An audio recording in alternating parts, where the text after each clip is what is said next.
Hi friends, it's Judy with Greater Freedom 1.0. Let's do verses 7 to 9. Let's start with verse 7.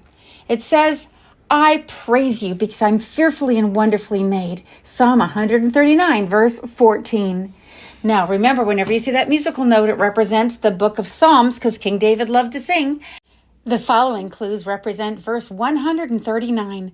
One baby who's very thirsty, sounds like 30, drinking 9 ounces of milk. You see those 4 bottles in the teen represents verse 14. I will praise you, because I am fearfully and wonderfully made by you. Psalm 139, verse 14 again. I will praise you, because I am fearfully and wonderfully made by you. Psalm 139, verse 14. So can you recite verse 7? Let's go. I praise you because I'm fearfully and wonderfully made. Let's take a look at verse 8. This is one we all know, and we need to remember it all the time. Trust in the Lord with all your heart and lean not on your own understanding. Proverbs chapter 3, verse 5.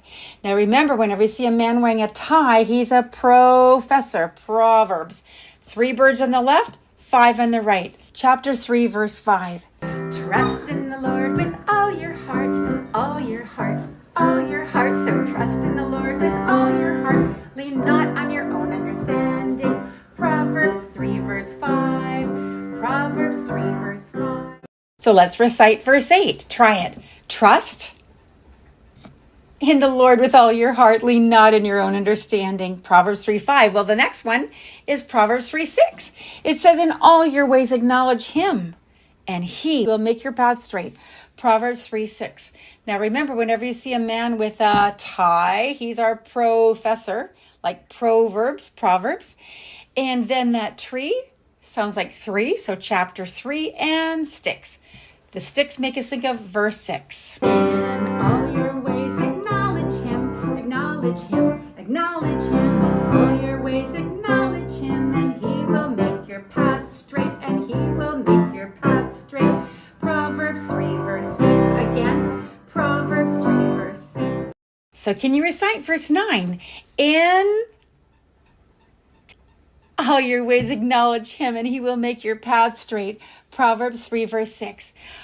Let's try all 3. I praise you. I'm fearfully and wonderfully made. Trust in the Lord with all your heart. Lean not on your own understanding. In all your ways acknowledge him, and he will make your path straight. Don't forget to read the Principles in Action, the little devotional in Greater Freedom 1.0 for verses 7 to 9. So why should we memorize scripture? So we're ready. A knight keeps his sword in a sheath by his side, so time isn't lost when he must fight. But when doubt, fear, deceit are his daunting foes, the sword of the Spirit is what he tows. This word of God he stores in his mind, so with truth he can pierce every quarrel and lie. The Bible is the sword of the Spirit. Let's try all 3. I praise you because I'm fearfully and wonderfully made. Trust in the Lord with all your heart. Lean not on your own understanding. In all your ways acknowledge him, and he will make your path straight. The fear of the Lord is the beginning of wisdom. For the next 3 verses, come visit us at greaterfreedom.org.